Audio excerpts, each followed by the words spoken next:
Was so cool because all of the lights came up. It looked like the middle of the night. All of the people here, and there were thousands, started cheering, and then it kind of got quiet. Everybody just took it in. It truly was a beautiful, beautiful experience. And I know the city of Niagara Falls has just been flooded with tourism for this event, and it's been nothing but great for all of Western New York, but especially for Niagara Falls. So even though this wasn't the picture perfect scenario, it certainly was something that I'll never forget, and it was very moving. Yeah, you know, I can imagine it might be for some people a little spooky for it to be so dark. Did you find that way at all, Kaylee? And did people, it seems like everyone was very nice to each other and didn't take advantage of the darkness. Yeah, people were very nice here. I was a little bit nervous about that, you know, scary to see what thousands of people are going to do when it turns pitch black. And we did have some children behind us that were, you know, crying a little bit. It is a little bit spooky, but for us adults here, it was truly a marvelous experience. And you know, it's not all that often that you get to be surrounded by thousands of people that have common interests as you, and this situation was certainly that, and one that I will never forget. Yeah, that common interest is that we were all humans on this little marble that is circling around the sun. All right, thank you so much. We're going to go now to our nation's capital. Spectrum News reporter Daniel Grimes, live at the National Mall in Washington, D.C. And Daniel, it wasn't completely dark there, but there was a big viewing party. Can you talk a little bit about what you saw along with thousands of other people there? Yes, Josh, it was about 88% covered, and I just want to note, this is something that it sounds like happened around the country, just a sense of collective effervescence. You heard the crowd cheer and just celebrate in that moment of, again, 88% coverage, and so a lot of people just coming out and taking a break from work and just having a moment to just stop, reflect, look up at the sun and see it covered by the moon, Josh.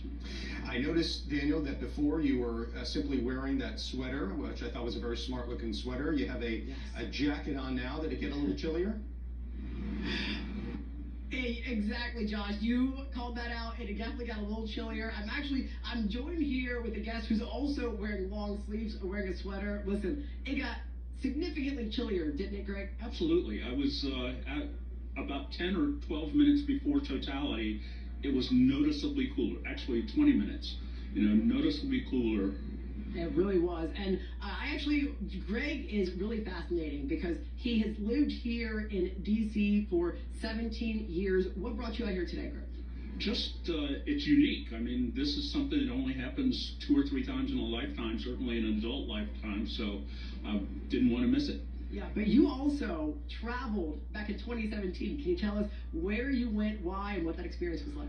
Yeah, my wife had children, family in Nashville, so we went down there and visited them for a few days during the totality. So, yeah. And just tell us, when you, again, if you heard him just say that he went to Nashville in 2017 for the totality, so you've experienced that in person. What was it like? We didn't see that here in D.C. today. What was that like in 2017? Well, totality is truly totality. It's like nightfall. The street lights come on. It's dark, and you know, the birds start chirping like it's nighttime, and the animals act like it's nighttime. So it's completely a different experience from what it was here today. Wow, and again, Josh, I thought with 88% coverage we would get pretty dark. It got a little bit as if it would be with cloud coverage, but didn't get totally dark here, but still quite an experience, Josh. So, Daniel, I'm going to merge your current beat now, which is the eclipse, and your normal beat, which is politics.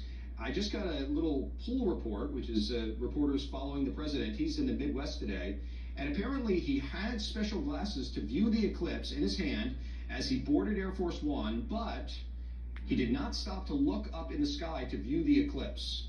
Apparently, President Biden has other stuff going on. He was in Air Force One on his way to the Midwest when this once-in-a-lifetime total solar eclipse happened. Maybe he did on the plane. We just don't know. I don't know if you have any intel on this. Yes, no, that's exactly what I read as well in that poll report, that the president just had the eclipse glasses in his hand and didn't stop to actually look up at the sun. I also should note that about an hour or two before coverage started, he did tweet a video just reminding people to be smart, wear your glasses, and practice that safety that we've been talking about for weeks now. But yeah, I don't have any more intel. I'll have to do some reporting and figure out if the president actually watched on board Air Force One. But yeah, I heard that he did have the glasses in his hand when he boarded Air Force One, Josh. All right, Daniel, thank you so much. We appreciate you. Lee, let's bring you back in. You know, I did have a question. A lot of people didn't stick to a particular geographic location on Earth, but actually booked flights. Have you heard about this? That they actually wanted to be in the air when this eclipse happened. And I don't know if you have any intel about it. I think that it would be tricky because everyone would want to go to one side of the plane, which would make things dangerous. But maybe they did things differently. We were just watching, we dipped into our SN Plus coverage as the eclipse passed through Maine, which means it's pretty much nearing its end now. In the U.S. here, but hitting some countries over Europe and things like that here coming up soon. And really, Oxford, Ohio was one of the first places here in our state to see the eclipse. And we want to show you some video from earlier if perhaps you were outside during the event. You want to take a look. And when we were talking to Sheena there, you can just feel the excitement in the background. We almost thought that there was something wrong when we first took her because she was in complete and total darkness. And another area we saw was Cleveland as well.